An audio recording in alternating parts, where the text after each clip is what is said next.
सपना, देखो तुम्हारे पास 10,000 रुपये पड़े हैं क्या? हाँ है तो, लेकिन क्या करेंगे इतने पैसों का? अरे वो छोटे को चाहिए थे, उसके कॉलेज में कोई प्रोजेक्ट फाइल जमा हो रही है। पागल हो गए हैं क्या? अभी तो कॉलेज की फीस के लिए 2 लाख रुपए दिए थे। अब ये 10,000 रुपए किस लिए चाहिए? अरे सपना, पढ़ाई ऐसे नहीं होती। पढ़ाई में छोटी छोटी चीजों के पैसे लगते हैं। अरे, उनकी पढ़ाई की पूरी जिम्मेदारी आप ही की है क्या? देवर जी खुद भी तो कुछ कर सकते हैं। अरे क्यों नहीं, बिल्कुल कर सकता है, लेकिन मैं नहीं चाहता कि वो पढ़ाई के साथ कुछ और करे। क्योंकि अभी अगर वो पढ़ाई अच्छे से कर लेगा तो बाद में बहुत कुछ कर लेगा। मान लिया पढ़ाई करके वो बहुत कुछ कर सकते हैं, लेकिन उससे आपको क्या बेनिफिट होगा? अरे तुम ये कैसी बातें कर रही हो सपना? अगर वो पढ़ लिख के कुछ कर लेगा तो नाम तो अपना ही रोशन होगा ना। नाम रोशन करने से घर नहीं चलता। आप जितने पैसे उन पे खर्च कर रहे हैं ना, क्या वो आपको लौटाएंगे?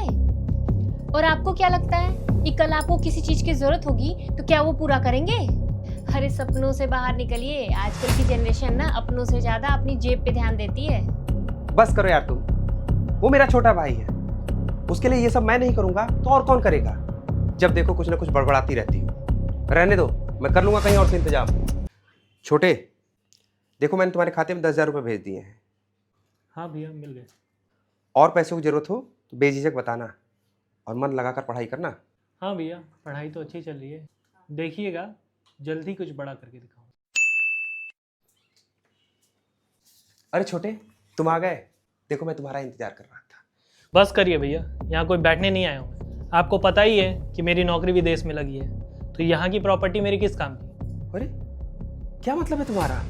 मतलब ये है कि मैं अपनी प्रॉपर्टी का हिस्सा लेने आया हूँ। आप मुझे मेरी प्रॉपर्टी का हिस्सा दे दीजिए ताकि उसे बेच के मैं वापस चला जाऊँ। पेपर ही चाहिए ना, तो जाके बैंक वालों से ले लीजिए।